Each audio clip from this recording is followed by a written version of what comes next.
God bless and happiness life mga ka-life change. Sa video ito, nag-outdoor tayo, Istraha, dahil meron tayong gawain. Church anniversary ng aming brothers and sisters.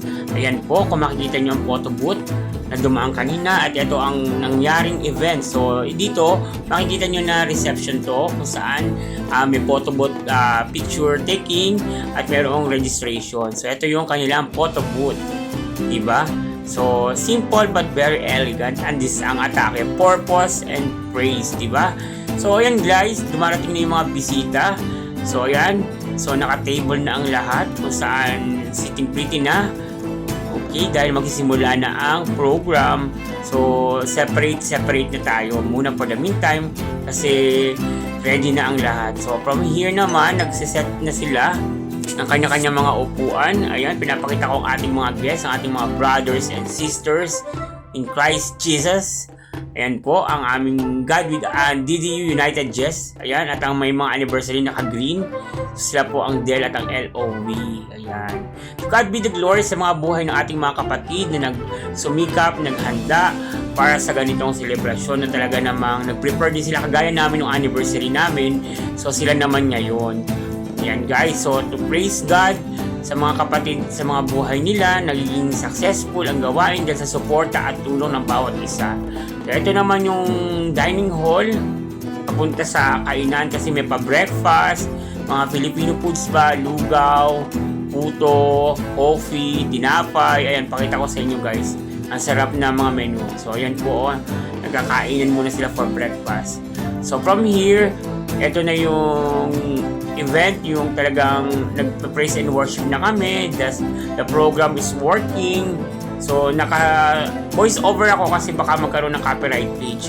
So pinapakita ko lang dito yung Life Change OFW Journey Faith. Diba ito yung mga OFW na talaga namang may pagtitiwala sa Panginoon. Na kung saan talaga makikita mo yung sigla, yung saya, while nagpupuli sa Diyos na buhay. Diba? Yan sila guys. So kung makikita nyo, may mga family, ayan, yung mga bachelor, mga sisters natin. So, nagsasama-sama po kami para sa isang layunin, ang purihin ang Panginoon. Napakaganda ng venue, guys, Actually, naging suki na kami ng venue na to.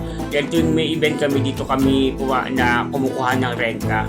Kasi malaki sa maganda. Ayan nyo, guys. So, muli po, maraming salamat kung nakaabot ka sa video ito. Don't forget to like, share, subscribe. Follow namin rin po ako sa FB Leonardo Pulintan, at don't forget to subscribe to my YouTube channel, Life Change OFW Journey. Pwede rin po kayo mag-give ng super thanks. Click nyo lang po yung join button para makasuporta rin po kayo sa mga activity ng Life Change Community Impact. So maraming salamat, and to God be the glory sa araw na to. Talaga naman po na ayan po, empty na dahil nag-uuwian na ang aking mga kasamahan. So thank you Lord for the victory.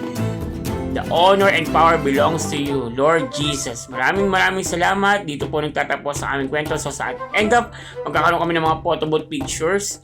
So ito yung grupo ko sa DDU United Jess. Ito po ang aming mga kapatiran na nagpapasalamat na mag-uuwian po kami ng dalaang pagpapala at biyaya ng Panginoon sa aming mga buhay. To God be the glory, victorious Lord ang nangyari yan. Set up, uwian na. Siyempre, kailangan nating mag-ayos ng ating mga gamit, sound system, yung mga ginamit ng mga props and designs. And ito po, ang ating tinatawag na gawain. So, empty na siya.